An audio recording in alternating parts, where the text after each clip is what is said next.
Okay, so are you ready to dive into a story that sounds like it's straight out of some ridiculous movie? Oh, I'm ready. Hit me. Well, it's called the Glasgow Ice Cream Wars, and let me tell you, it's a wild one, but it's all too real. Oh, yeah, the Ice Cream Wars. Now, that one's got it all, a really strange mix of, the ordinary, everyday stuff, and then, bam, some really dark and chilling stuff. That's what makes it so fascinating, right? I mean, we're talking 1980s Glasgow, tough times, especially in the East End. And in the middle of it all, you've got these ice cream vans, right? But instead of just selling popsicles and cones, they become like these pawns, these players in a much darker game. It's kind of crazy how something so, I don't know, innocent, almost quaint like ice cream trucks became this front for organized crime. We're Mhm. talking serious stuff, drugs, stolen goods, turf wars. They were running it all out of these vans. Yeah, and it wasn't all like hush hush and rumors either. The stuff we dug up, it's full of these stories, these intimidation tactics that are just brutal. Like one driver found a dead dog in his van. Oh, seriously. A dead dog. That's messed up. Yeah, no kidding, right? Not exactly a subtle message. It's like, get in line or else. Yeah, you get a line or you get a dead dog. It's scary to think about the kind of fear those guys must have been living with. Yeah, and tragically, all that fear, all that tension, it boiled over on April 16th, 1984, with the Doyle family. Yeah, that's when this whole ice cream wars thing, it took this awful turn. It was all over the news. Everyone was talking about it. It's because this time it was personal, right? The target was this 18-year-old kid, Andrew Doyle. They called him Fat Boy, which, I don't know, seems kind of cruel given what happened. But anyway, he was an ice cream driver and he refused to deal drugs. He was caught in the middle of it all. Yeah, and whether he was working for one of these firms or was just trying to make an honest living, it's still kind of murky. But nobody deserves what happened to his family. I mean, they set fire to their flat in the middle of the night. Awful. Just awful. 5 members of his family died in that fire. His mom, his dad, 2 brothers, and a baby. And another family member, they clung to life for a while, but they died later in the hospital. God, that's just heartbreaking. Yeah, just absolutely senseless. And it wasn't like some turf war gone wrong, you know? This was planned. They meant to kill them. And that's when this case, this whole underworld thing, it exploded, right? I mean, the public wanted justice fast, and the police, they had to do something, so they went all in. They sure did. Rounded up a whole bunch of people. But in the end, it was 2 guys, 2 names that everyone remembers.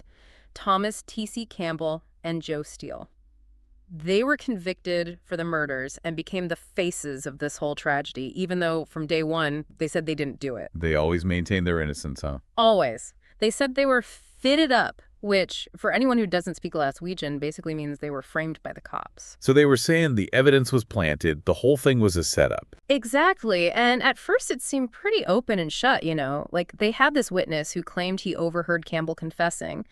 And they had this police statement that was supposedly from Campbell himself. They even found a map in his flat with the Doyle's place marked on it. But then, and this is where it gets really interesting, cracks started appearing in their case. Like what kind of cracks? Well, remember that witness? The one who supposedly overheard Campbell's confession? His name was William Love. Years later, he admitted that he had lied under oath. He said the police pressured him. Whoa. So the star witness admits he made it all up. Yep. And that wasn't the only thing that cast doubt on those convictions. Really? What else? Give me more. Well, there was this cognitive psychology professor, Brian Clifford, and he gets brought in for one of Campbell and Steele's appeals. This guy was a big deal. Like, his research on memory had already changed how the police did lineups and stuff because turns out memory is really unreliable. Yeah, I've heard about that. Like, eyewitness testimony isn't as clear-cut as they used to think. Exactly. So Clifford, he presents all his research right. And he argues that there's just no way those 4 officers all remember Campbell's confession word for word, totally independently, after all that time. Like, what are the chances? Slim to none, I'm guessing. So basically, he's saying the cops were lying. Well, he wasn't saying they were necessarily lying on purpose. He said it was more likely that they, influenced each other's memories or something, like maybe without even realizing it. So it was more incompetence than a conspiracy. Maybe. But either way, it threw a wrench in the prosecution's whole case, right? Yeah. I mean, on top of that, you've got the witness recanting, and then there's the map. Remember the map they found? Yeah, the one they said was proof Campbell targeted the Doyle family. Right, but they never actually checked it for fingerprints. Can you believe that? No way. Are you serious? Dead serious. So you put it all together, the expert testimony, the witness admitting he lied, the map thing, it just wasn't adding up. And after 2 decades, 2 decades, Campbell and Steele finally walked free. Wow, so what, in 2004? That's got to be some kind of record, right? Being wrongfully imprisoned for that long.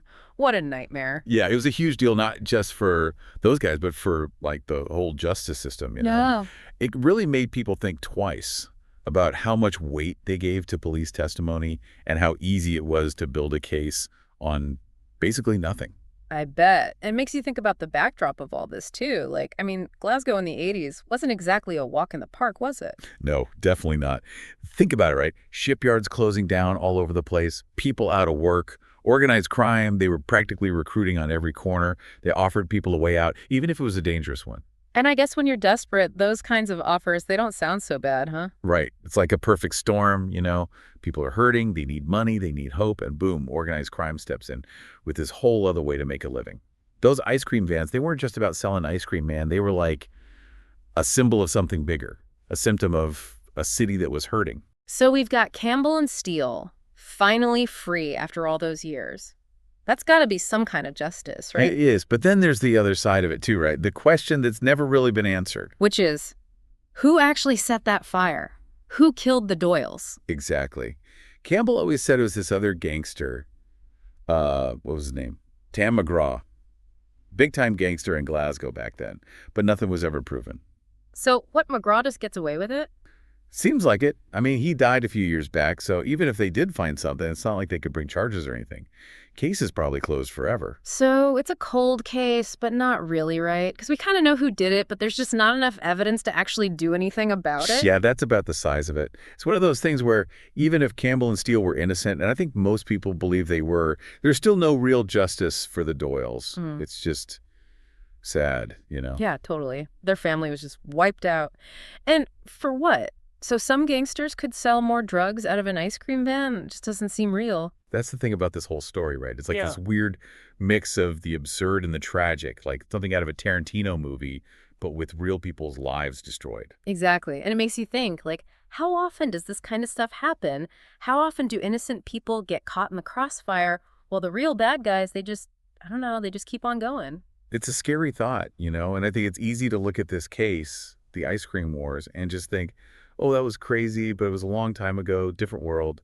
But it's not really that different, is it? I mean, the details might be different, but the basic story, it's still happening. People are still getting exploited. People are still getting hurt. Yeah, good point.